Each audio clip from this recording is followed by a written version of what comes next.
कहानी की शुरुआत एक बेहद खौफनाक सीन से होती है। एक विशाल नोआ आर्क के अंदर सैकड़ों लोग मौजूद हैं और बाहर से एक भयानक तूफान तेजी से उनकी तरफ बढ़ रहा है। लोग डर के मारे इधर उधर भाग रहे हैं। अचानक एक जोरदार टक्कर होती है और विशाल लहर जहाज से टकराती है। पानी अंदर घुसने लगता है। इसी बीच जैक्सन और उसकी टीम सामने आते हैं। उन्हें पता चलता है कि जहाज का बड़ा दरवाजा ठीक से बंद नहीं हुआ, जिसकी वजह से पानी लगातार अंदर आ रहा है। बिना वक्त गंवाए जैक्सन पानी में कूद पड़ता है। अपनी जान की परवाह किए बिना वो नीचे जाकर गियर सिस्टम को ठीक करने की कोशिश करता है। तभी एक और जोरदार लहर जहाज को हिला देती है और हालात और खराब हो जाते हैं। लेकिन आखिरी पल में जैक्सन और उसका बेटा मिलकर फंसे हुए सिस्टम को ठीक कर देते हैं और दरवाजा बंद हो जाता है। यहीं से पूरी कहानी हमें पीछे ले जाती है। कैसे ये लोग इस जहाज तक पहुंचे, किन मुश्किलों से गुजरे और कैसे पूरी दुनिया इस हालत तक पहुंची। असल में ये सब कुछ 2009 से ही शुरू हो चुका था। उस वक्त इंडिया के एक साइंटिस्ट ने पता लगाया कि सूरज में बहुत बड़ा तूफान आया है, जिसकी वजह से धरती के अंदर अजीब रिएक्शन शुरू हो गया। इससे जमीन के अंदर का तापमान बढ़ने लगा और नीचे से खतरनाक गर्मी बाहर आने लगी। साइंटिस्ट्स को डर था कि एक दिन यही चीज पूरी इंसानियत को खत्म कर सकती है। जब ये खबर अमेरिका के साइंटिस्ट एड्रियन तक पहुंचती है तो वो जल्दी से वॉशिंगटन जाता है ताकि बड़े अफसर को बता सके। लेकिन उसे सिर्फ इसलिए अंदर नहीं जाने दिया जाता क्योंकि उसने सूट नहीं पहना होता। अंदर उस वक्त अमीर लोगों की एक पार्टी चल रही होती है। बड़ी मुश्किल से वो सूट पहनकर अंदर जाता है, लेकिन फिर भी उसकी बात को सीरियस नहीं लिया जाता। जब वो जोर देकर अपनी रिपोर्ट दिखाता है तब जाकर अफसर को यकीन आता है और वो उसे तुरंत प्रेसिडेंट के पास ले जाता है। इसके बाद दुनिया के बड़े लीडर्स की एक सीक्रेट मीटिंग होती है जहाँ ये फैसला लिया जाता है कि दुनिया को बचाने के लिए एक बहुत बड़ा जहाज बनाया जाएगा। ये जहाज चीन के तिब्बत वाले ऊंचे इलाके में बनाया जाता है ताकि पानी वहाँ तक न पहुँच सके। वहाँ के लोगों को हटाकर चुपचाप काम शुरू होता है। साथ ही दुनिया के अमीर लोगों को महंगे टिकट बेचकर पैसे जुटाए जाते हैं ताकि कुछ लोगों को बचाया जा सके और इंसानियत की निशानियां भी सुरक्षित रखी जा सके। ये सब सिर्फ एक आम बचाव प्लान नहीं है, बल्कि बहुत बड़ा सीक्रेट ऑपरेशन चल रहा है। इसमें अमेरिका के प्रेसिडेंट की बेटी लॉरा भी शामिल होती है। पूरी प्लानिंग इतनी सीक्रेट रखी गई होती है कि किसी को कुछ पता ही नहीं चलता। अगर ध्यान से देखें तो ये पूरा सिस्टम थोड़ा जाना पहचाना लगता है। पहले प्लान बनाओ, फिर पैसे इकट्ठा करो, लोगों और चीजों को शिफ्ट करो और आखिर में खुद बच निकलो। इसी बीच कुछ लोग ऐसे भी होते हैं जो माया भविष्यवाणी पर पूरा यकीन रखते हैं। जैसे ही 2012 आता है वो डर के मारे खुद ही अपनी जान ले लेते हैं। सोचते हैं कि इससे अच्छा है खुद खत्म हो जाए, बजाय इसके कि दुनिया खत्म होने का इंतजार करे। न्यूज चैनल्स इस घटना को दिखाते हैं और साइंटिफिक तरीके से समझाने की कोशिश करते हैं कि ये सब कितना सच है। लेकिन दूसरी तरफ जैक्सन नाम का आदमी इन सब से बेखबर चैन से सो रहा होता है। अचानक तेज झटका आता है, घर हिलने लगता है और बाहर गाड़ियों के अलार्म बजने लगते हैं। जैक्सन की नींद खुलती है और उसी वक्त उसकी एक्स वाइफ केट का फोन आता है। पूछती है कि वो अभी तक बच्चों को लेने क्यों नहीं पहुंचा। जब वो बच्चों को लेने निकलता है तो उसकी गाड़ी खराब हो जाती है। मजबूरी में वो अपने बॉस की लग्जरी कार लेकर जाता है। रास्ते में रेडियो पर अभी आए भूकंप की खबर चल रही होती है, लेकिन लोग इसे सीरियस नहीं लेते। जैक्सन भी इस पर ज्यादा ध्यान नहीं देता और बच्चों को लेकर निकल पड़ता है। तभी दूसरी तरफ समुद्र में एक विशाल लहर उठती है जो एक बड़े जहाज को लगभग पलट देती है। ये साफ इशारा है कि दुनिया का अंत अब शुरू हो चुका है। उधर लॉरा को एक बड़ा झटका लगता है जब उसे पता चलता है कि म्यूजियम से जो कीमती चीजें हटाई गई थी वो गायब हो चुकी हैं। डायरेक्टर इस सच्चाई को दुनिया के सामने लाने वाला होता है, लेकिन अचानक एक जोरदार धमाका होता है और उसकी मौत हो जाती है। दूसरी तरफ एड्रियन और दूसरे लोग एक जरूरी मीटिंग में होते हैं। लगातार भूकंप आने की वजह से अब ये शक होने लगता है कि दुनिया का अंत पहले से भी जल्दी आने वाला है और हालात धीरे धीरे पूरी तरह बेकाबू होते जा रहे हैं। एड्रियन ये सुझाव देता है कि दुनिया को सच बता देना चाहिए ताकि लोग पहले से तैयार हो सके, लेकिन एनह्यूज को ये आइडिया बिल्कुल बेवकूफी लगता है। एड्रियन पॉलिटिक्स में ज्यादा नहीं पड़ता, इसलिए वो चुपचाप अपना काम करता है और येलोस्टोन नेशनल पार्क की जांच के लिए निकल जाता है। येलोस्टोन पहुंचने पर पता चलता है कि वहाँ का एरिया पहले ही सरकार ने सील कर दिया है। एक पागल सा आदमी चार्ली रेडियो पर दावा कर रहा होता है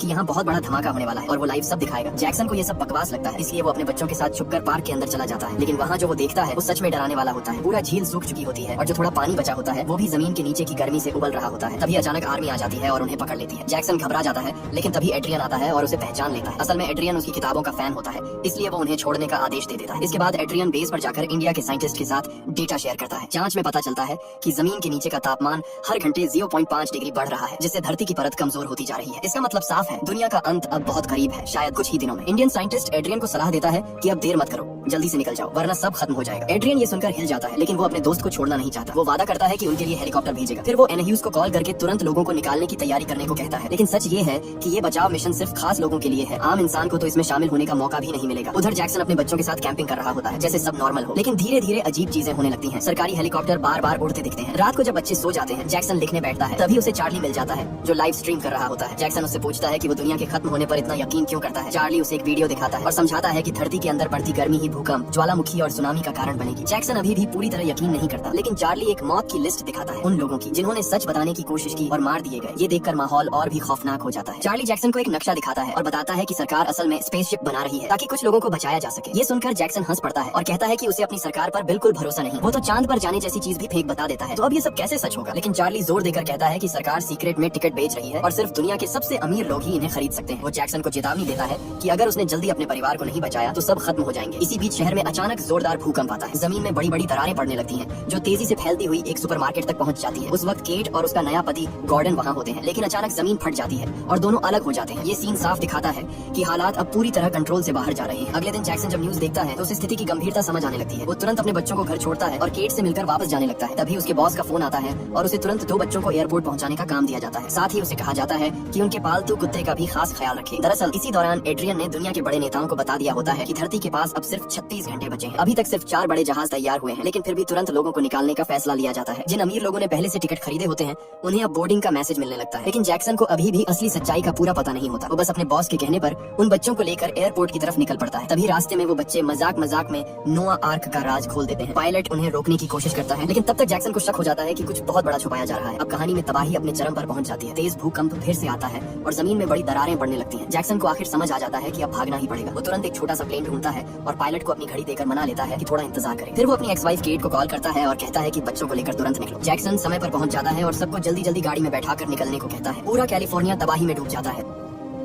इमारतें गिरने लगती हैं, जमीन फट रही होती है, हर तरफ अफरा तफरी मच जाती है। गॉर्डन पहले जैक्सन को रास्ता बताने की कोशिश करता है, लेकिन जब खुद अपनी आंखों से सड़क टूटते देखता है तो चुप हो जाता है। हालात इतने खराब होते हैं कि आम लोगों को भागने का मौका भी नहीं मिल रहा। जैक्सन किसी तरह इस तबाही के बीच गाड़ी चलाते हुए अपने परिवार को लेकर एयरपोर्ट पहुंचता है, लेकिन वहां पहुंचकर पता चलता है कि जिस पायलट ने उसका इंतजार करना था वो मर चुका है। अब सबसे बड़ी समस्या ये होती है कि प्लेन उड़ाए कौन, क्योंकि जैक्सन को उड़ाना नहीं आता। तभी केट को याद आता है कि गॉर्डन ने कभी फ्लाइंग की ट्रेनिंग ली थी, भले ही प्रोफेशनल नहीं है, लेकिन और कोई ऑप्शन नहीं होता। मजबूरी में गॉर्डन को प्लेन उड़ाने के लिए बैठा दिया जाता है। जैसे ही प्लेन उड़ने लगता है सबकी नजर खिड़की के बाहर जाती है। पूरी धरती टूटती हुई नजर आ रही होती है, जैसे अब सच में दुनिया खत्म होने वाली हो। थोड़ा सुरक्षित होने के बाद केट पूछती है कि जैक्सन को ये सब पहले कैसे पता चला। वो बताता है कि एक चार्ली नाम के आदमी ने उसे चेतावनी दी थी और अब अगर बचना है तो उसी के पास जाना होगा, क्योंकि उसके पास नोआ आर्क का नक्शा है। केट को ये सब पागलपन लगता है, लेकिन गॉर्डन उन्हें बाहर देखने को कहता है। पूरी जमीन जिस पर शहर खड़े थे धीरे धीरे समुद्र में डूब रही होती है। अब साफ हो जाता है कि माया की भविष्यवाणी सच हो चुकी है। इसी बीच एक जहाज जो समुद्र में था वो बच जाता है और उसमें बैठे लोग अभी भी गाने बजाने में लगे होते हैं। उसी जहाज पर एड्रियन का पिता भी होता है। जब उसे बेटे का फोन आता है और वो सच जानता है तो उसके पैरों तले जमीन खिसक जाती है। उसे ये भी पता चलता है कि उसके लिए कोई जगह नहीं रखी गई। वो आखिरी बार बेटे से बात करता है, एक ड्रिंक लेता है और आने वाली सुबह को अलविदा कह देता है। इधर जैक्सन अपने परिवार के साथ वापस उस जगह पहुंचता है जहां चार्ली था। वो गॉर्डन को कहता है कि प्लेन में फ्यूल भरो और खुद अपनी बेटी के साथ चार्ली को ढूंढने निकल पड़ता है। चार्ली एक पहाड़ी पर खड़ा होकर अभी भी लाइव कर रहा होता है। जैक्सन उससे नक्शा मांगता है, लेकिन चार्ली कहता है कि आम लोग वहां तक पहुंच ही नहीं सकते। जैक्सन उसे मनाने की कोशिश करता है, यहाँ तक कि प्लेन में सीट देने का भी ऑफर करता है, लेकिन चार्ली मना कर देता है। वो आखिरी पल तक सब कुछ लाइव दिखाना चाहता है। आखिर में चार्ली बता देता है कि नक्शा उसकी वैन कैंपर में है। तभी अचानक जोरदार धमाके शुरू हो जाते हैं। पूरा इलाका हिलने लगता है। जैक्सन अपनी बेटी को लेकर तुरंत भागता है और वापस प्लेन की तरफ दौड़ता है। उधर चार्ली अपनी लाइव स्ट्रीम जारी रखता है। उसके सामने जमीन से आग के बड़े बड़े फव्वारे निकलते हैं और एक विशाल मशरूम क्लाउड आसमान में उठता है। जोरदार धमाके से वो दूर जा गिरता है, लेकिन फिर उठकर आखिरी बार कैमरे के सामने खड़ा होता है और उसी के साथ उसकी कहानी खत्म हो जाती है। जैक्सन अपनी फैमिली के साथ भाग रहा होता है और आसमान से गिरते आग के गोले उसके चारों तरफ गिर रहे होते हैं, जैसे उसे ही टारगेट कर रहे हो। एक धमाका उसकी गाड़ी के पीछे लगता है, लेकिन वो फिर भी किसी तरह कंट्रोल में रहती है। वो तेजी से टूटी हुई जमीन पार करके वापस प्लेन के पास पहुंच जाता है। जैसे ही गाड़ी रुकती है केट तुरंत बेटी को पकड़ लेती है, लेकिन जैक्सन की तरफ ध्यान भी नहीं देती। जैक्सन जल्दी से वैन में जाकर नक्शा ढूंढता है। जैसे ही उसे नक्शा मिलता है गाड़ी नीचे धंसने लगती है। गॉर्डन घबरा जाता है और उड़ने की सोचता है, लेकिन बच्चे जिद करते हैं कि वो अपने असली पिता को छोड़कर नहीं जाएंगे। तभी जैक्सन किसी तरह बाहर निकल आता है, एक हाथ में नक्शा और दूसरे में उम्मीद लेकर वो भागते हुए प्लेन तक पहुंचता है। आखिरी पल में सब लोग प्लेन में बैठते हैं और उड़ान भर लेते हैं। पीछे जोरदार धमाके होते रहते हैं। अब प्लेन में बैठकर जब वो नक्शा खोलते हैं तो उन पर सच्चाई साफ हो जाती है। उनकी मंजिल चीन है। जैक्सन समझ जाता है कि चार्ली ने क्यों कहा था कि वहाँ पहुँचना आसान नहीं होगा, क्योंकि उनके पास वीजा भी नहीं है। लेकिन फिर भी वो सोचता है कि अगर बड़ा प्लेन मिल जाए तो शायद वो वहाँ पहुँच सकते हैं। दूसरी तरफ एड्रियन अपने पिता को बचाने के लिए एक और टिकट मांगता है, लेकिन एनह्यूज साफ मना कर देता है। वो कहता है कि उसने शुरुआत से ही अपने परिवार को बचाने का प्लान नहीं बनाया, क्योंकि उसके हिसाब से बूढ़े लोगों को बचाने में समय बर्बाद होगा। वो ये भी बताता है कि दुनिया में पहले ही दंगे शुरू हो चुके हैं, लोग सड़कों पर उतर आए हैं और अगर अभी सच बता दिया गया तो हालात और खराब हो जाएंगे। इसलिए वो आखिरी वक्त तक सब कुछ छुपा कर रखना चाहता है। एड्रियन ये सब सुनकर टूट जाता है और उससे बहस करता है, लेकिन तभी खबर आती है कि तबाही बहुत तेजी से फैल रही है और कुछ ही घंटों में वॉशिंगटन तक पहुंच जाएगी। इसका मतलब है कि सरकार का झूठ ज्यादा देर तक नहीं टिकेगा। प्रेसिडेंट को जब ये बताया जाता है तो वो अचानक फैसला करता है कि अब सच बताना चाहिए। वो अपनी बेटी को एड्रियन के हवाले करता है और खुद लोगों को सच्चाई बताने का सोचता है। इधर आम लोग पहले ही तबाही में फंसे हुए हैं। एयरपोर्ट्स बंद हो चुके हैं, फ्लाइट्स रोक दी गई हैं और हजारों लोग वहीं फंसे हुए हैं। हालात पूरी तरह कंट्रोल से बाहर जा चुके हैं और अब हर सेकंड मायने रखता है। सिर्फ सरकार के पास ही ऐसे जहाज और प्लेन हैं जो उड़ने के लिए तैयार खड़े हैं। आखिरी में एड्रियन भी प्लेन में चढ़ता है और बताता है कि प्रेसिडेंट खुद नहीं आ रहे। ये सुनते ही एनह्यूज को मौका मिल जाता है। वो तुरंत खुद को नया लीडर घोषित कर देता है और प्लेन को उड़ाने का आदेश दे देता है। एड्रियन कुछ बोलना चाहता है, लेकिन उसे याद दिलाया बताया जाता है कि उसने पहले ही सीक्रेट लीक करके नियम तोड़े हैं, इसलिए वो चुप हो जाता है। एनह्यूज साफ कह देता है कि जो भी आर्क का राज बाहर लाने की कोशिश करेगा उसे खत्म कर दिया जाएगा। उधर लॉरा अपने पिता का इंतजार कर रही होती है, लेकिन तभी उसे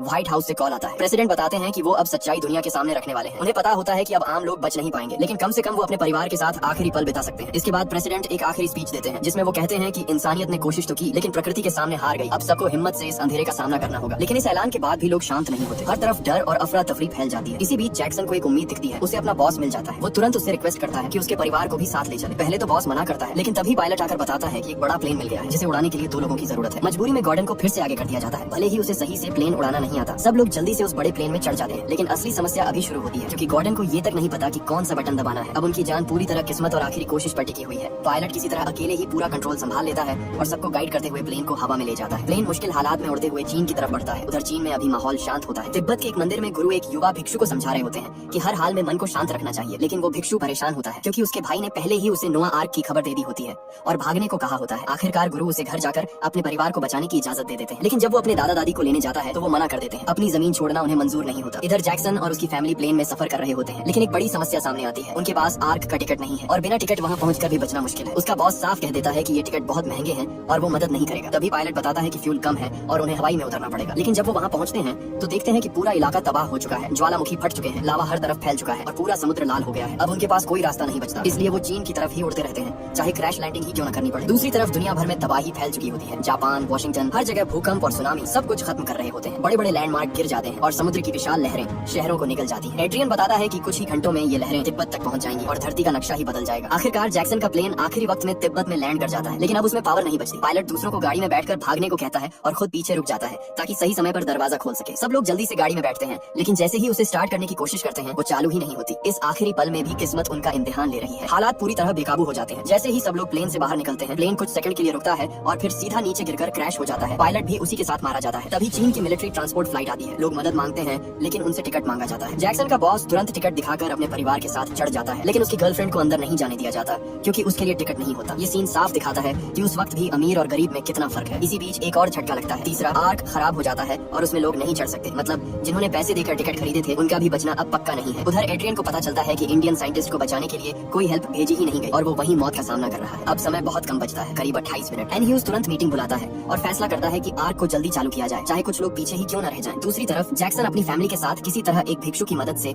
आर्क की जगह तक पहुंच जाता है, लेकिन गेट पर उन्हें रोक दिया जाता है क्योंकि उनके पास टिकट नहीं होता। गेट लोगों से विनती करती है और आखिरकार गार्ड मान जाता है और उन्हें अंदर जाने देता है। उधर जैक्सन का बॉस भी गार्ड को मारकर जबरदस्ती अंदर घुसने की कोशिश करता है। अब सिर्फ 17 मिनट बचे होते हैं और हर कोई अंदर जाने के लिए भाग रहा होता है। तभी एड्रियन सबके सामने खड़ा होकर कहता है कि अगर इंसानियत बचानी है तो सिर्फ अमीरों को नहीं बल्कि सबको मौका देना होगा। उसकी बात लोगों को छू जाती है और आखिरकार गेट खोलने का फैसला लिया जाता है। लेकिन जैसे ही गेट खुलता है एक हादसा हो जाता है।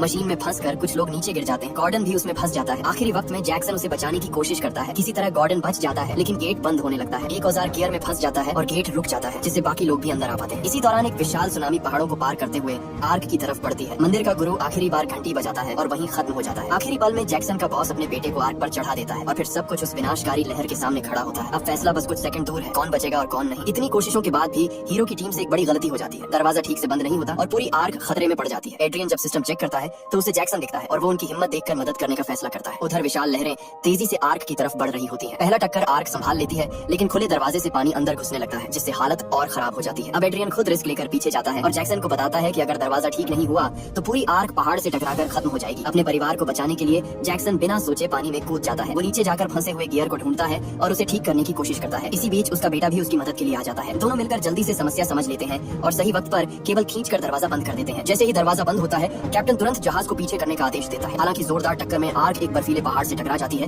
लेकिन फिर भी बच जाती है और नई दिशा में आगे बढ़ने लगती है। इस दौरान सबको लगता है कि जैक्सन मर गया, लेकिन कुछ देर बाद वो पानी से बाहर आ जाता है। उसका परिवार उसे देखकर राहत की सांस लेता है और सब इमोशनल हो जाते हैं। अब साफ है कि उसी की वजह से सबकी जान बची है। इसके बाद सब कुछ धीरे धीरे शांत हो जाता है। एड्रियन को भी उसकी बहादुरी का इनाम मिलता है और उसकी लाइफ में खुशी लौट आती है। आर्क आखिरकार सुरक्षित रह जाती है और जब दरवाजा खुलता है तो सूरज की रोशनी अंदर आती है। ये एक नई शुरुआत का संकेत होता है। लोग नए महाद्वीप की तरफ बढ़ते हैं, जहाँ से जिंदगी फिर से शुरू